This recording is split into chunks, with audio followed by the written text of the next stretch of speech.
G'day guys, and welcome to this business management lesson. In today's lesson, we're looking at key knowledge point 114.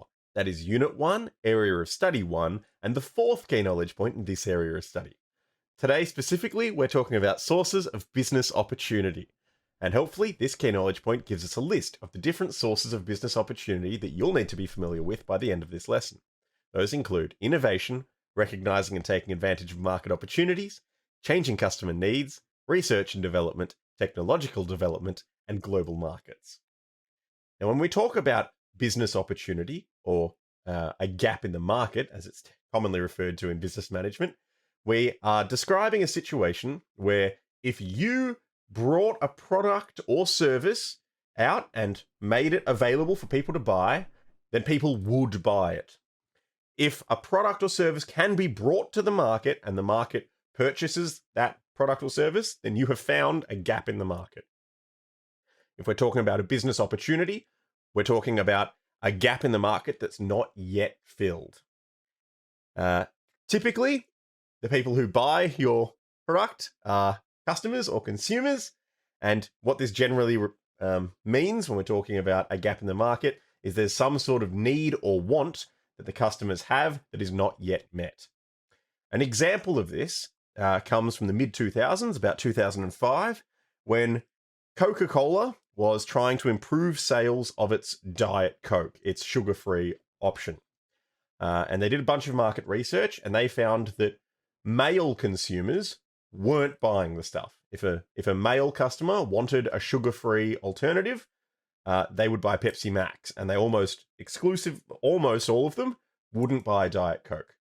Coca-Cola realized they'd made a little bit of a mistake with their marketing of Diet Coke for years and years and years, decades even. They'd marketed Diet Coke with pictures of women in bikinis relaxing by pools, and the marketing had sent a very clear message that Diet Coke was for women, and so male consumers just weren't buying it.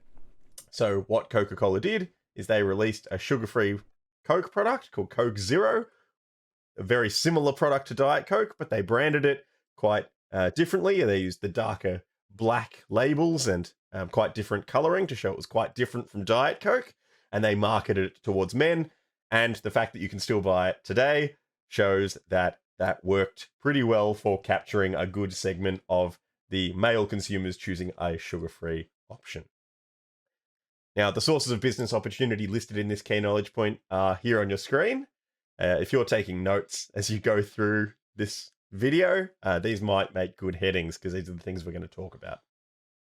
Innovation describes coming up with something completely new or radically transforming and even improving something that already exists.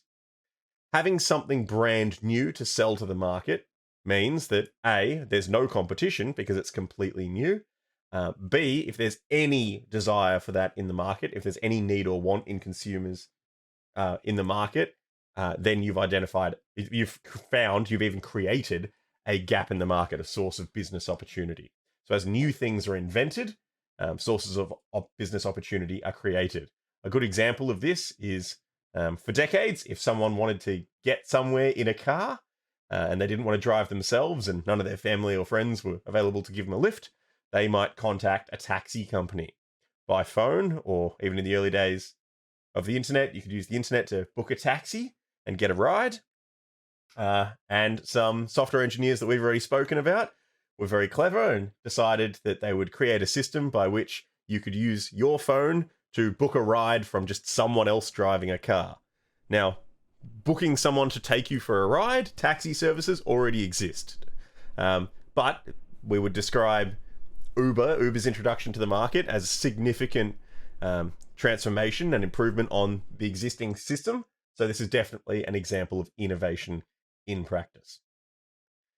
Changing customer needs is another source, or potentially, for business opportunities.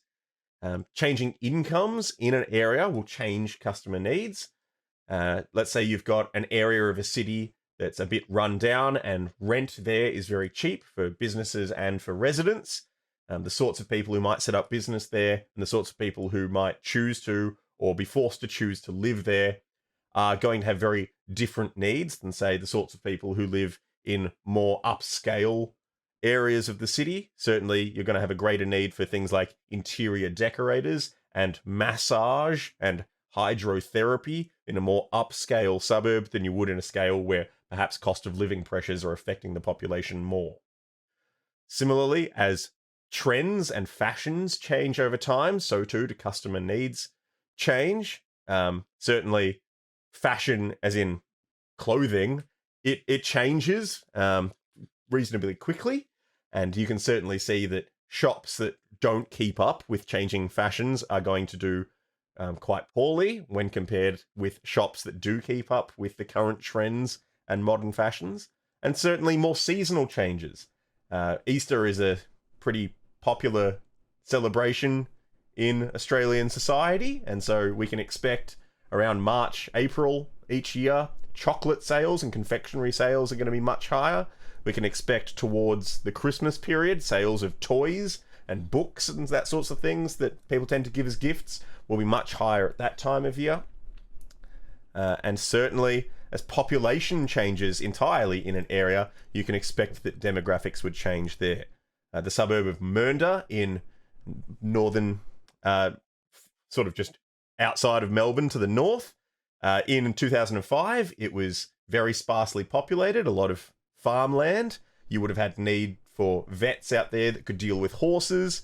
Perhaps you had farm supply stores around that could sell hay and horse deworming pastes and things like that. By 2018, a very densely populated suburb. Probably the vet that specialised in horse care has very little work left to do there, and you're going to need more grocery stores and podiatrists and dentists in that kind of area. Research and development can yield can be a source of business opportunity. It can yield business opportunities. Research and development is deliberate efforts made to improve existing products or to create new products. Innovation is just the creation of new products, but research and development is you investing time and effort to invent things.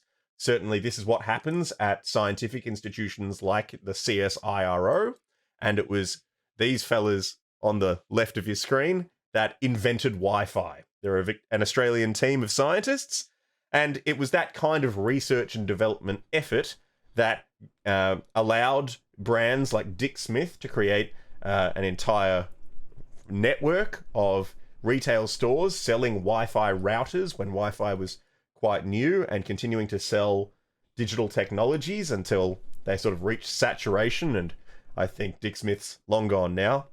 But that period over which Australian households adopted the internet and Wi-Fi became ubiquitous created a business opportunity for businesses like Aussie Broadband, who connect Australian households and businesses with the NBN and really high-speed internet now that far more of us are dependent on using the internet for recreation and for work every day. And certainly more broadly, technological developments have similar, if not the same, sort of impact in creating opportunities. Definitely the development in communication technologies over the last 30 years, from a period where the mobile phone didn't exist to a period where mobile phones don't just exist, but we all use them. The invention of text messaging as a format. Before then, people had to send letters. The invention of email. Before emails, it was just sending letters through the post. Then emails and text messages became the norm. Certainly, development in database technologies and development around the internet gave rise to video sharing platforms like YouTube. Social media got started as a result of technological development. Each of these things has had an impact on the way businesses operate, and certainly each of these things has created sources of business opportunity. Once YouTube really got going, so too did people who could make an entire career out of being influencers on that platform. Once mobile phones got cameras that were even halfway decent, a platform like Instagram could exist. And once there were decent cameras and Instagram existed, wasn't long before people worked out that if you're very attractive, you can take photos of yourself, and companies will pay you a lot of money to pose with their products, and Instagram influencers, that's a business opportunity right there. Certainly other technologies, like FPOS technology, allowing people to pay with money in their bank account at a retail location. That was a big deal. The invention of PayPal, allowing for people to send money to businesses even just through the internet without stepping foot in that place. That's a big deal. That transformed businesses. And all the way along, every one of these technological developments has created business opportunities along the way. Certainly, if we look to the future, there are emerging technologies like Tesla's self-driving vehicles. They've had a little bit of controversy getting started, and there are questions about how safe it is, but this is an emerging technology. Certainly, virtual reality technologies are just getting going. Artificial intelligence technologies are, the limits are unknown. We don't know yet what impact this will have on the world, but as these things get more and more familiar to us, I'm sure that there will be new businesses that crop up that take advantage of these technologies. One example of technological development you can look at is Apple's development. And in just a period of about 30 years, they've gone from great beige, clunky things to the sort of more modern and familiar devices that we recognize. And certainly you can consider what kind of business opportunities exist because we have this technology that wouldn't have existed just a few decades ago. Global markets is another source of business opportunity. Different groups of people separated by geopolitical borders, or certainly separated by entire oceans and in different hemispheres of the globe, will have different needs at different times. Might be that you sell a product that has very broad appeal, and accessing markets in those other regions might just give you an opportunity to grow and expand your business. Let's say you sell something like socks. Pretty much everyone around the world wears socks. So if you can get your product into different markets in different countries, you're just expanding your reach. Certainly, there are different opportunities for products, particularly in the fashion market, where cutting edge trends tend to be established in New York and Milan and Paris, the great fashion capitals of the world. But perhaps as those trends spread through the population, maybe you don't need to be selling cashmere mittens in Paris. You can start selling them in Melbourne when we get our hands on those sorts of products. And then certainly global markets can allow businesses to reduce the fluctuations caused in changes in season. So if we talk about opportunities to grow and expand your business, localizing your products, any business that is prepared to do this, certainly there's probably a canning factory in, I think this is Thai. I don't read the language myself, so if I'm wrong about that, someone please correct me in the comments. But I think this is Thai, and so there's probably a canning factory somewhere in Thailand that was prepared to take on the opportunity to do the localization of the can for Coca-Cola and to package the Coca-Cola product for a Thai market.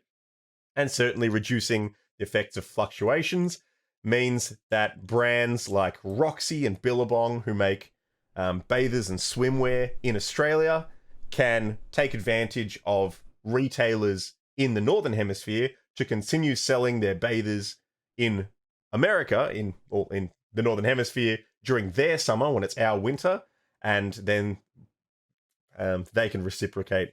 We can access their winter gear when it's winter here and it's summer there. So in summary for this key knowledge point, business opportunities are sources, or scenarios rather, of opportunities where if you brought a product to the market, if you offered a product for sale or a service for sale, people would buy it and you would make money. Usually, business opportunities exist where there's a gap in the market.